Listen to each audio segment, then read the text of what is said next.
Tuning in to the online broadcast network, AfterBuzz TV. Over 20 million weekly downloads in over 150 countries, and your number one source for after-show entertainment.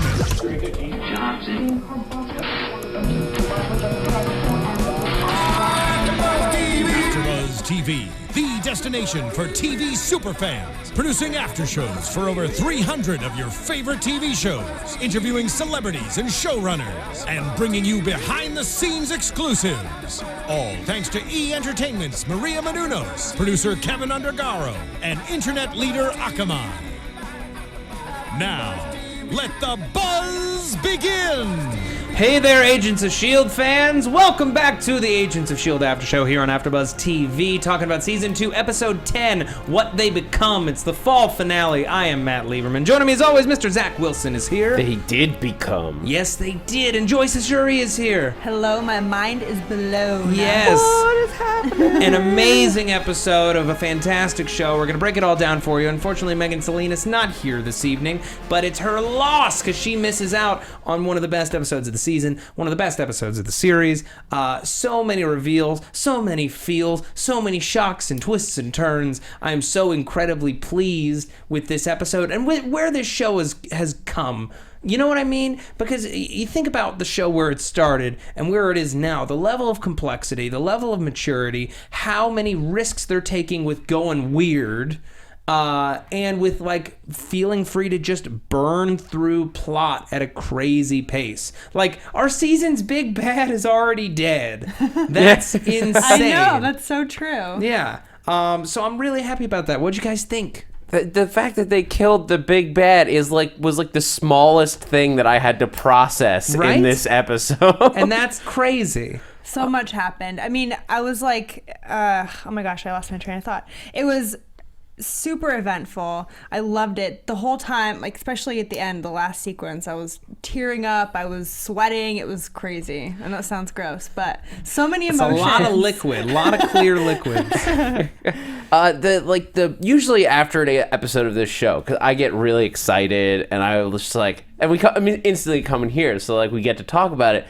But it was, we walked out of the screening room just now, I was speechless. I could not find words. I was like, what even? Like, what do I even say? I don't want a break after this episode. Right? I want to keep it going. I don't want to, have this long hiatus before the next episode comes around. But that's why this episode is a great episode to go out on, because we get a hint of a much larger world. It's like it's the line from Star Wars. It's like you've just taken your first step into a much larger world, and I feel like we're very much there. Now we're in a world that has Inhumans, and that we're going to start meeting them. There's going to be far more powers. The world is a lot more dangerous and deadly and splintered. It's not just about Hydra anymore. It's not just bad guys that have powers anymore. Yes. I'm so excited for all the characters that we're going to get introduced to, all the new stories. It's going to be phenomenal. Yes. I love it. Okay, well, let's back the F up.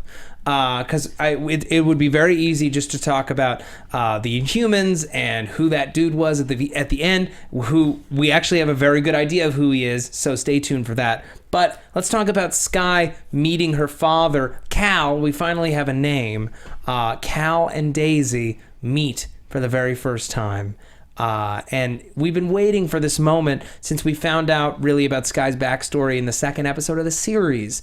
And it was a really solid scene. Kyle MacLachlan just like doing this like weird, like so nervous, like happy and nervous that like I thought he was going to sweat out 2 gallons. Yeah, he did a really good job. The actor did a really great job of like being insane. Like, he just went from all of these emotion swings, mood swings, and there were so many times where, 1 minute I sympathized with him and the next minute I was like, I wanted Skye to kick him in the face. He did awesome. It was a great encounter. Whole scene. I wanted him to like win, I guess. Yeah. Like, I wanted him to succeed as much as he's like because honestly, I'm on his side to a certain extent. Like, yeah, he's killed some people. And that's bad. A lot of people, and that's bad. Bad.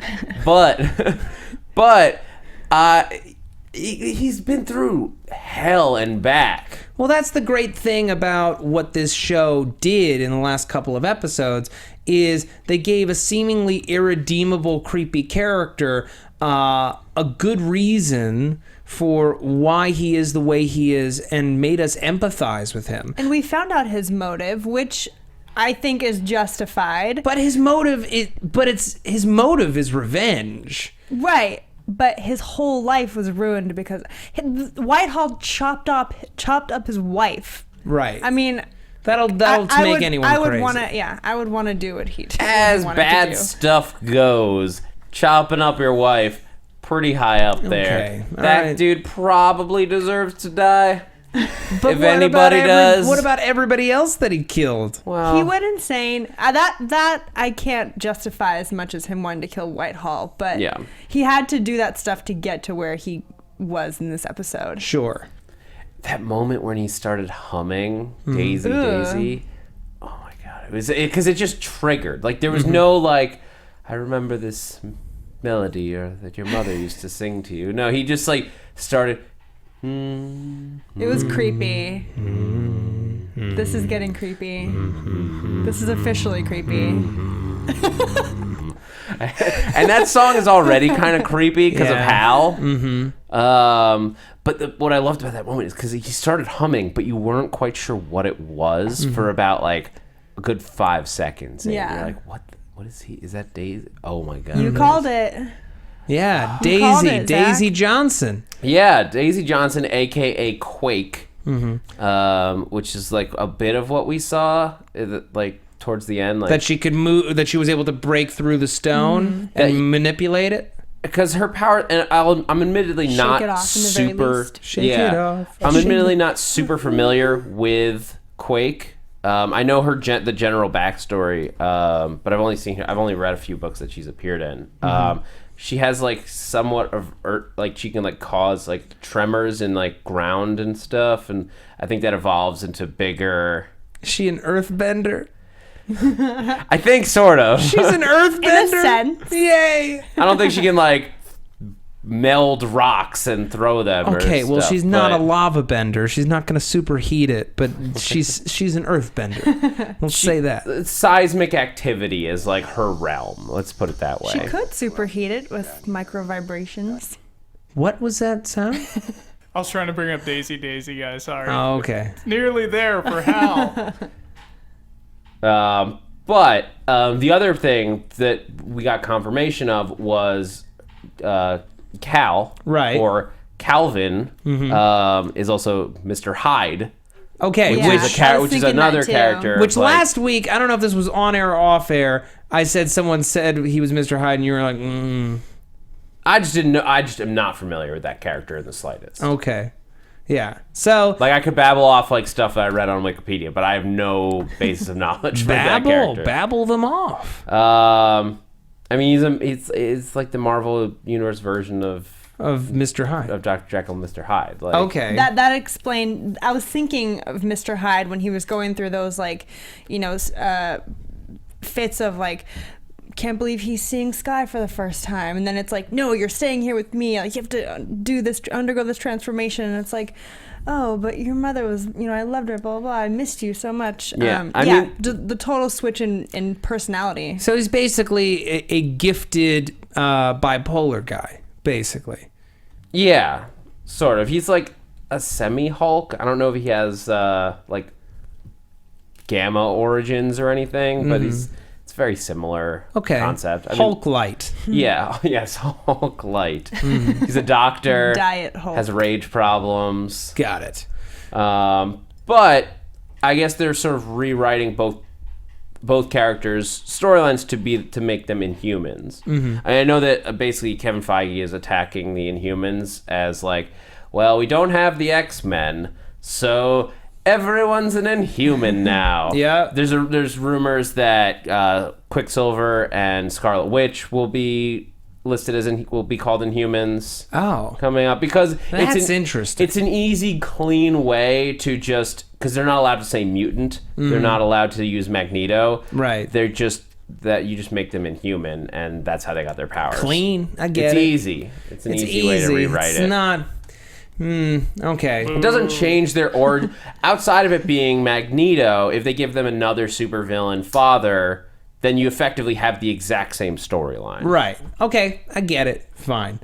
In any case, Sky's not happy with him. I love the stance that she takes here. She's like, look, bro, first of all, you've been absent my entire life. The only things I've ever heard of you are horrible things that you've done. I literally watched you do them, and now you've had me kidnapped and trapped here. So why on earth do you expect me to like you or love you at all, you idiot? I love how far Sky has come. When she puts 4 holes in Ward, I'm like, damn. That was nuts. I was not expecting it. Me and Zach in the viewing room were like, what? He shot her 4 times. She shot him 4 times. 4 times. It was just like so fast too. It was like she just like grabs the gun, and we think like, okay, she's gonna protect herself. She's just go bam, bam, bam, bam. Yeah. Yeah. was She insane. had her moment. She took him out, and then she fed him that cold-blooded line. You gotta watch. You gotta watch what's going on, man. You She's gotta totally watch your grown. surroundings. Don't give them a moment. Just like Ward said, he's like, you're just like May. You know, you're cool under pressure. You look at number of men in the room, all possible exits, I guess, stuff like that. He's like, you're really turning into May, which is awesome. I mean, she's been more badass since episode 1 of this season. Like Yeah. when she came out with that like scarf outfit, she looked the part of a Marvel superhero. Yeah. That had like just enough Agents of S.H.I.E.L.D. in it, because it's just like the black like sort of uniform, but the scarf made her like something above. Fish. It's separate. Fish. Well, it separated her from Agent May. Agent May is S.H.I.E.L.D. issued uniform, and she wears that. The scarf is like, no, I'm my own person. This is I'm gonna suit up with my scarf. I think Ward will forgive her for plugging holes in him. I think he's too puppied. You know what I mean? He's too deep in the puppy love. If Megan were here, she'd be like, no, she should have killed him. But if Megan were here, I would have told her, this is his first chance of getting redeemed. Like, he just seems to be changing in this episode. Well, I mean, I love when Whitehall's basically like your whole agenda here is like you're trying to make her think that that you're different, but you know you're not. He escapes with Agent 33, which like now I'm imagining like this creepy Ward Agent 33 romance where he's basically sleeping with his ex-girlfriend, or not even girlfriend, not really. with like the weird electricity damage to her face. Like, what if you found someone who looked just like your ex but was not your ex? Yeah. She also seems a little more submissive and nervous. Yeah, and massive electricity scar down her face. Whatever does it for you, man. Whatever. But Sparks will fly. they're she gets him out of there. Very, very curious to see what happens on that front. Yeah. I you know what? I'm hoping that Ward fully just drops the thing with Sky. Maybe he still like carries feelings for her, but I would love if he dropped it to the point that he could just embrace the like dark side, basically. Embrace the evil. I want him to go full dark side. I'm not convinced anymore about that whole plot line with Ward loving Sky. Like, it's not convincing to me anymore. Like, the whole idea that he's doing things because he loves her, I'm just not buying it. No, I'm on the other. Well, up until this point, at least, I'm totally on board with it. Okay. I totally believe that he still has feelings for her. Yeah. I think that he, in a sick, twisted way, is acting out of the desire to do what's best for her. He's wrong, Right. but I think he's in his own way trying to do the right thing. But I really want him, and he's at the point where he's doing it in a bad way. Like, he's just like, whatever it takes. Yeah. Just like her dad, whatever it takes to get the job done. She's got a type. But I would love to see him go like everybody bandies around the Taskmaster thing. But I would love him to reach that point where he just really goes into that mode of darkness, of just like his own agenda and doing whatever he desires. That's like, interesting. I personally, the reason why I buy into him having feelings for Sky is because Sky on some level is redemption for him. If she can see him for who he considers himself to be. A good person who fell in with the wrong crowd and is trying to make up for it. If he can get her to see that he really is a good person, then in his mind, he is a good person and everything is okay. That's why it's so important to him that he keeps his promises to her, that he make her love him again, because if she can love him again, then there's hope for him. That's a good point. Yeah. Until he gives her the thing that she wants most in the world, to meet her parents, and then she plugs him full of holes. And he's like, what the heck? Exactly. Now we're going to see that those gears shift. We're going to see that relationship change. She just broke the weird fake trust that he assumed they had in his head. That's a really good point. I just thought I wasn't convinced anymore, because to me it just seemed like that can't be it. Like, she cannot be his only motive. I feel like he should have been a little more complicated than that. But the way you put it, Matt, makes it seem as complicated as I want it to be. Yeah, so, I'm totally on board with that. That makes total sense. Okay. I'm going to take this opportunity to quickly mention iTunes because, folks, as I say every week, it is the best way to support this show and AfterBuzz TV as a whole. Did you know, everyone, that AfterBuzz TV puts out over 80 hours of free after-show podcast content a week, the largest, widest array on any platform, anywhere on the web, on YouTube, on iTunes, on the Stitcher. It's a big undertaking. It's massive. If there's a show you like, I guarantee you there's a show here to talk about it. So you should go check those out, and then you should go to iTunes and rate and review this show and those shows, because your ratings and reviews help draw sponsors to this network, and sponsors keep us alive. They keep these shows free and plentiful and on time all the time. And you get a great shout out here on the show. Well, if the internet works. If the internet works in this room, you'll get a great shout out here on the show. It's so late when we do this show. It always is a struggle. Yeah, but when we get to these comments, it kind of revives us in these late hours. And I makes us feel better. It really does. It really warms our hearts to know that our audience really loves this show and thinks that we do a great job reviewing it. And we're real happy to be able to offer it. All right, so the internet is not working in here, and I apologize because the show's about to go on hiatus, which means we're not going to be able to read these reviews until we come back in March. But however, that's actually not true, because the vast majority of this panel will be doing the Agent Carter after show this winter, so we will read all of these reviews then. So keep the reviews and the ratings coming. Support our show. Support this network. We appreciate it. Yeah. Cool.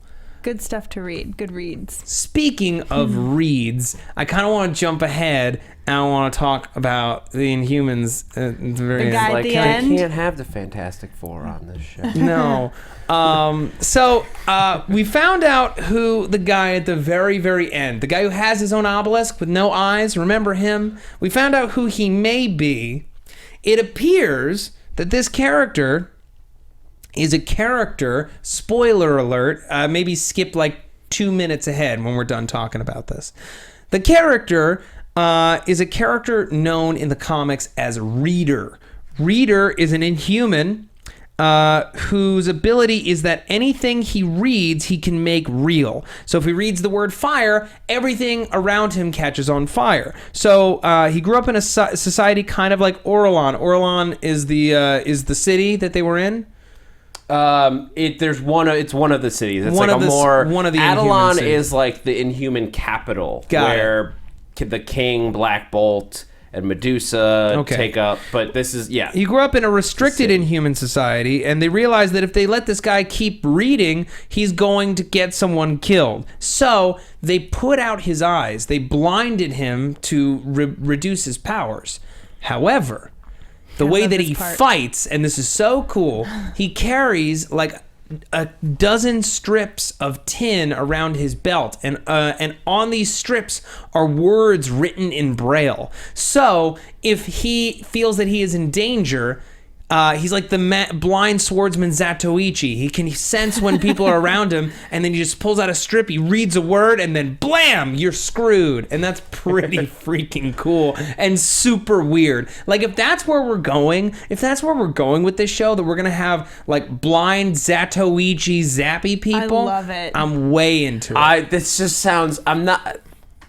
I can't even put into words. Like, that just sounds so exciting. Yeah. It also sounds reasonable in terms of like what you can do on a TV budget, because you can make up how that power is used, and it is so versatile that you can decide to use it in low effects budget ways. Exactly. You can have him make coffee just by reading the word coffee. I wonder if he has how many pieces of tin he has around his belt or around his waist or whatever it is, and like what he used to choose those words. Like, does he have a set amount of words? Does he create new ones every time? Like, I'm curious to know more about him. I mean, if I was him, I would have an arsenal of words. I would have a dictionary filled with tin strips at home. That sounds like a really heavy utility belt. But the problem with that then is to find the words. To find the words, he has to read all the words in the Yes. dictionary. That's Chaos a big will problem. ensue Yeah, if maybe that happens. Ooh, that's real risky. That exactly. is. Maybe he keeps them in drawers. Or maybe he has like some friends that are like, here's a word that you like, because he can Super talk. Friends? No, that's DC. it's the wrong one. That'll be on the CW. Oh, okay. It's okay. Yeah. Anyway, but if somebody reads the words to him, like they're talking, so that wouldn't cause any problems. Maybe he can number the little drawers on his belt. Yeah, because if he And reads, he can feel the braille numbers and decide, okay, 3 correlates with fire, and that'll do it. that would work. Because reading the number 3 probably wouldn't What would that do? do Nothing. anything. And at least nothing I could think Just of. manifest Who knows what like the this- writers would think of. I'm just picturing like a little Sesame Street style like number 3 puppet Yeah. up here. Let's talk about this sequence in the temple. Well, while we're reading stuff, Whoa. I thought maybe we could read some reviews. You found him. Yeah, Bring it's them all up. fun- Yay, it's all internet's on our functioning. side. So some shout outs. It's a bunch of them. Guys, What's the number? What are we sitting at? we're at 242 ratings. 242 ratings. Anthony Wickizer. I just found this podcast over the 2-week wait for new episodes and quickly caught up. I don't regret it at all. They are hilarious. Oh, I think we shot this guy out last week. Oh, He yeah. doesn't regret it. Well, you got a double one because You got a double. I can't count dates. We poured you a double. But yeah, Mama Little 7, one of the best podcasts, one of the best episodes so far. Can't wait to listen and geek out. Baham99 says, just finished catching up both on the show and your podcast. I'm here to help you get closer to 300. One thing I've been waiting weeks to tell you, in season 1, episode 18, Providence, Ward says to Garrett in the elevator, a little warning next time. You all thought he was referring to a fake Hydra attack. Rather, he was this is getting real long. We appreciate the long ones, but let's move ahead. Just because we want to cram as much we have analysis a into the lot of episode time, as a lot of time. possible. But we we've- do thank you for your long review, and I'm definitely going to jump into that juicy morsel when we get up there. CGM Powers says, awesome podcast. I listen to a couple of podcasts by the AfterBuzz crew. I especially like this one on Agents of S.H.I.E.L.D. It helps give me some backstory of the Marvel world that I wouldn't otherwise know, as I'm new to the Marvel world. I look forward to each show every week. Wilbur with a 1 instead of an L says, the podcast is as informative as it is funny. Love Hooray. the show. Hugs says, love you guys. Great podcast. I wonder if you knew that the actress that plays Bobby Morse also played Wonder Woman in a pilot. We did. But they thought she played the role too dark. I didn't know that was the criticism Yeah, that no, show that got. was not the criticism of that pilot. The pilot was just really, really bad. That's what I- Diana's really dark anyway. but Yeah. Whatever. I mean, Anyway. she can be. I'm a big Wonder Woman fan. Yeah. And I would have loved to see a good adaptation with Adrienne Palicki as Yeah, she's a great actress. Diana Prince. But You anyway. want to see her act her face off? Go watch Friday Night Lights. Yeah. She's amazing on that show. Mad Dog Flip Chick says, my favorite podcast, 5 stars. Love your enthusiasm for the show. You make great observations. I learned a lot about the Marvel comic universe in your theories. By the way, Get a look at the earrings May wore in Sky's dream. Silver earrings that sort of look like a daisy. Which explains the flower dress that Sky wore in her dream Yeah. sequence. Yeah. Maybe those were daisies. All little things of like, hey guys, look, it's a flower. It's a flower. It's a daisy. Do you get it yet? But then what does that mean for Raina? Yeah, why as does the girl in the Raina flower wear dress? flower dresses? Is there another character in the universe Is she named after a flower? Begonia Johnson? Or she might be an original, you said. I have a thought, and we can get into this later when we Yes. talk about that, about Raina. But let's finish. I got two more. IKEA Ike says, it's great to hear you guys talk about one of my favorite shows. I'm always excited to hear your interesting theories on what is to come. And Prodigal358 says, I have loved the show from the beginning, and I started to listen to your podcast at the beginning of season 2. I quickly caught up with your episodes while watching Agents of S.H.I.E.L.D. on Netflix. Your interaction with each other and your knowledge from the Marvel Universe are fantastic. I cannot wait for each new podcast. If you keep making them, I will keep listening. Wonderful. You guys are the best. Yeah, Thank you very these much. are so All you fun to guys. read. And, you know, folks, as somebody very wisely said, they mentioned the number 300. It is right around the corner. We're so close. We are just shy of 250. And I think by the end of the season, 300 is a very manageable or goal. maybe even before Agent Carter comes on the air. Whoa. That would be a great Let's be ambitious. Hanukkah present to cross Mr. Matt 300. Lieberman, a great Hanukkah and Christmas present to me. I don't Christmas. can't speak. Christmas present to Joyce Ajouri. I don't know. Christmas present to Megan Salinas. I'm gonna gamble on that one. Yeah. Holiday gifts.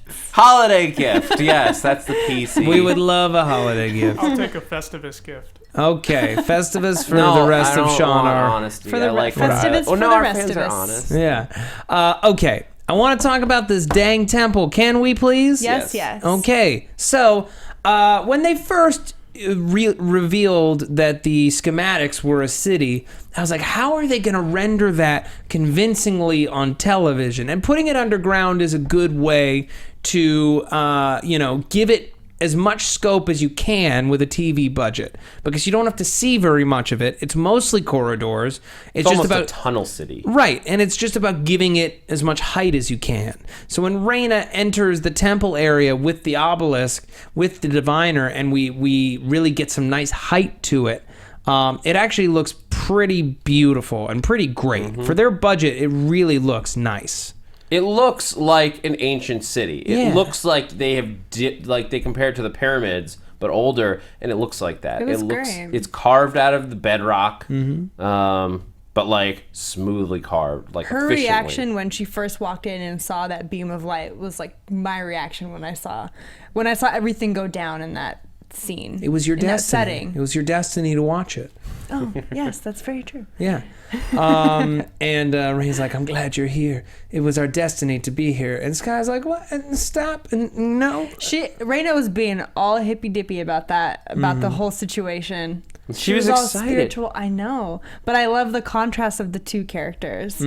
But it's too late. It's already happening. And then Trip slips in. Oh God, Trip! As soon as he got there, I'm like, No. no, you idiot. I was like, he's finally useful in this episode. I know. I'm like, oh my God. This He's gonna episode, come back. he's got stuff to do. He's showing shades of character development. And then he goes into the temple. And I'm like, oh my God. Wait. Maybe he'll survive. Maybe he'll survive with powers, and he'll finally have something to do. This is amazing. Let's do this. Come on, crank that thing up. They had And to then- get rid of someone we loved. And then he's dead. Although I will say I'm more happy that Mac is still alive and he's okay. Yeah, we were all about it. Hoping for that, and it happened. Yeah, I mean, like, right at the beginning of the season, I would have loved for Trip to be around, because, like, I thought he was, how we got him towards the end of season 1, like, I thought, oh, this character could go some really interesting directions, and it just never manifested. Never materialized, yeah. I wondered if, because they knew they were going to sacrifice him, and they sort of just, like, with such a huge cast, just sort of gave that time to the others. Yeah, or, I mean, the sad thing is, I have to imagine that they were auditioning people for this character of Mac, and they so fell in love with the actor that they gave him a lot of the material that would have otherwise gone to Trip, Perhaps. or at Yeah. least some of the attention.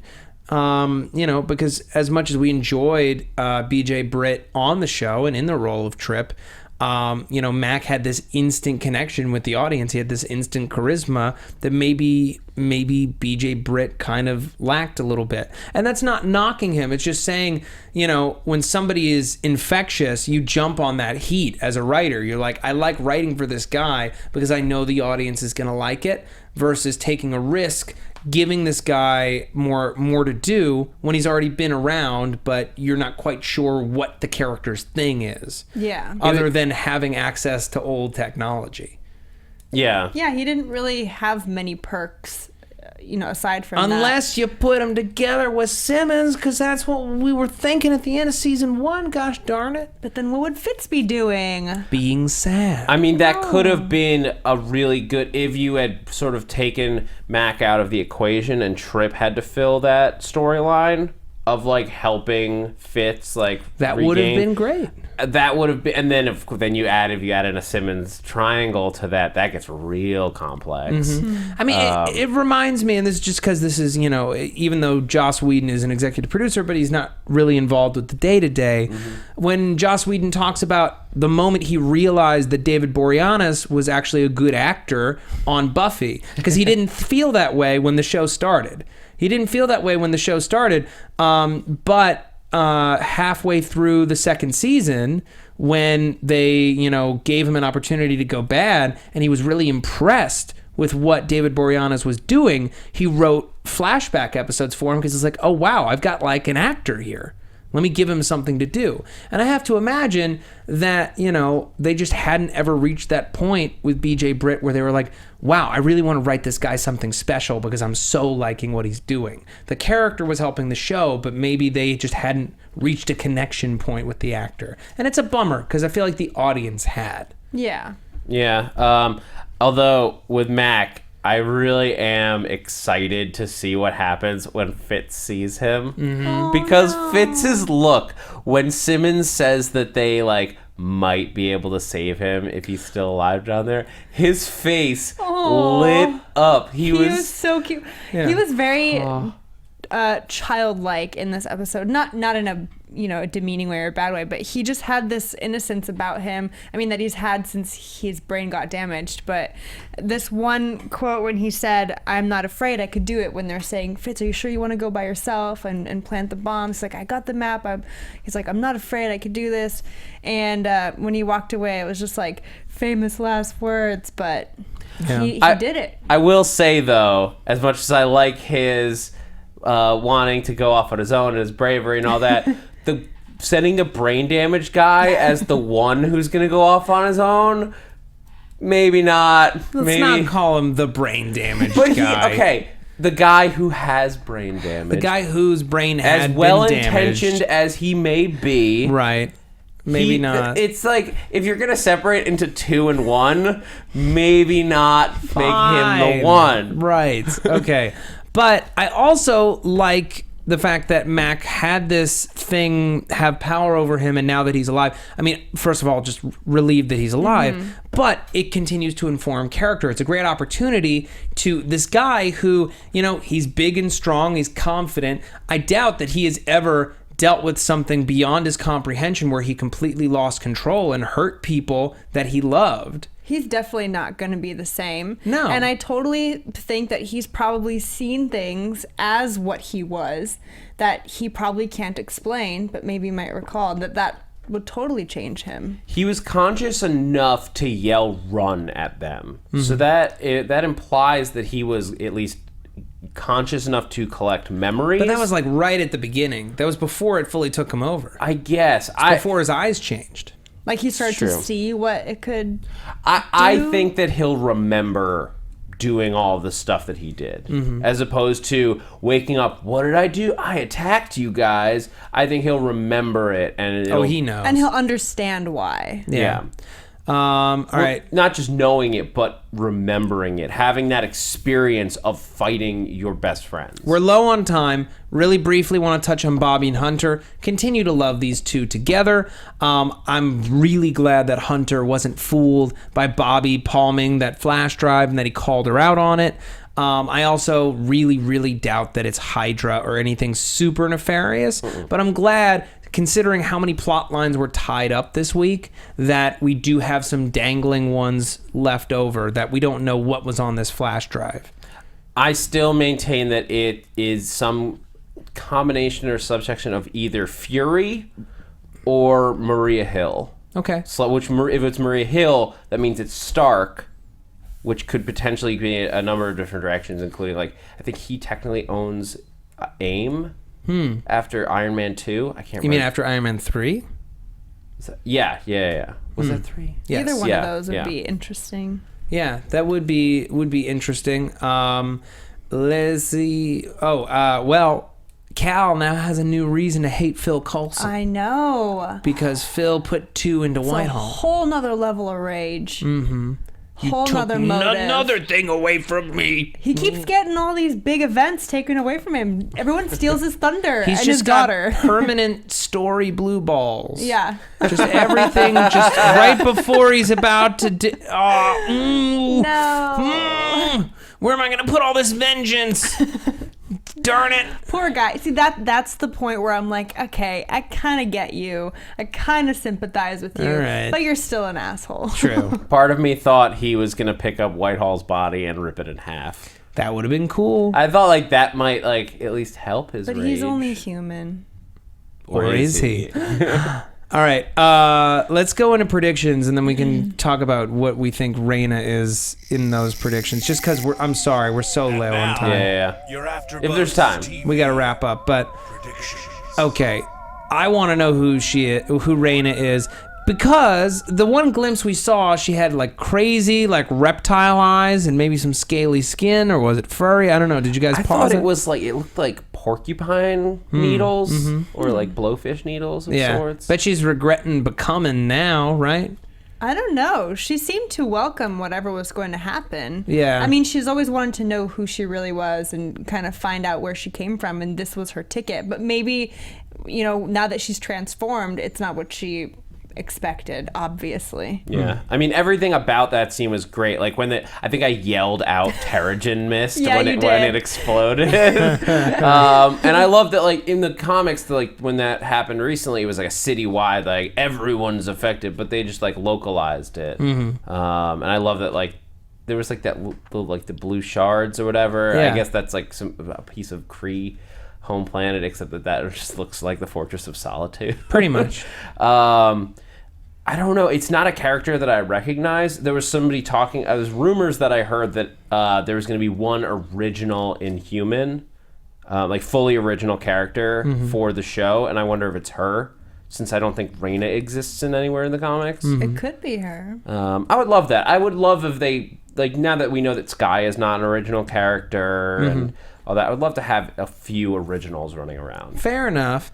I like the idea that Bobby and Mac were secretly spying on S.H.I.E.L.D. for Stark. I think that that's a cool idea. It links the show back into the movie mythology and into Avengers 2, which I think, as long as it's something interesting for the story and not just an episode of the week, then I really do appreciate those ties. Well, Age of Ultron, we'll just do it now. Age of Ultron is coming out while the show's off for the season, but Jed Whedon came out and said that something in Agents of S.H.I.E.L.D. is going to have a large direct tie-in or sort of build up, I guess, towards Ultron. Could be any number of things. It really could. It could just be the data that Ultron is stored on, because there's rumors that it's based on that Hank Pym actually was involved, but in the past, so they could still have that stuff. Maybe that's what's on the hard drive. Maybe that's the whole storyline that's going to lead us into Ultron. Interesting. What do you think, Joyce? What are your picks? What's your prediction? I'm gonna predict that we're obviously going to see Cal come back at some point. But I think that instead of hating on him, Skye/Daisy is gonna kind of understand him a bit more and be a little more sympathetic towards him and kind of help him redeem himself. I feel like at the end of this episode she wanted to kill him, but she couldn't. But next time they have an encounter, I think she's gonna try to resolve things as best as she can. And he might make it a little difficult for her, but I think that's going to be her goal when she sees her dad. I think one of the things I'm thinking is once Skye sort of has her powers and all that and comes back to the team, I think we're going to end up seeing the team being frightened of her. I was going to say, they might be a little afraid of her. Well, that's going to bring her back to her father, just like he said. Exactly. Yeah. All right, folks, I want to thank you so much for joining us all this fall for Agents of S.H.I.E.L.D. We will be back with Agent Carter in the winter and Agents of S.H.I.E.L.D. again in the spring. I won't be here for Carter, so I'll miss you guys. Well, we will miss you, too. But I'll see you in the spring. We'll see you in March. Yes. And you guys, too. All right, so Joyce, since you're heading away for a little while, where can the people find you? You guys can find me at Twitter and Instagram at JAJOURI. Keep in touch. Let's keep this S.H.I.E.L.D. Carter conversation going, because I'm going to be watching Carter during this S.H.I.E.L.D. hiatus. Great. So let's talk about it. All right, Zach. You guys can catch me on Twitter at @ZachWilson, ThatzachWilson, and also here at AfterBuzz. Whole bunch of shows. Doctor Who Classics is back. Everything's off the air right now, but Helix is coming back in January with Mr. Matt Lieberman. With Mr. Me, yes, that's true. Folks, you can find me on Twitter at Matt Lieberman. That's MattLieberman. You can find all my videos for SourceFed, Nerd, and my personal channel on YouTube, youtube.com/Matthew D. Lieberman. Got Sleepy Hollow coming back in the winter. Sons of Anarchy just wrapped up tonight. Got the Doctor Who Christmas special coming just after the new year. Helix, Better Call Saul in February, and Banshee in January, which is just the best. I've seen the first 2 episodes of the 3rd season, and they're amazing. I'll see you for Agent Carter. Take care. Bye. From executive producers Maria Menounos, Kevin Undergaro, Phil Svitek, and the entire AfterBuzz TV staff, we would like to thank you for listening to the AfterBuzz TV network. To watch or listen to other after shows and post comments or questions, be sure to visit AfterBuzzTV.com. I'm Sir Richard Wentworth, and this has been a presentation of AfterBuzz TV. Buzz you later. The views expressed herein are those of the hosts only and do not necessarily reflect the views of AfterBuzz TV or its owners or principals.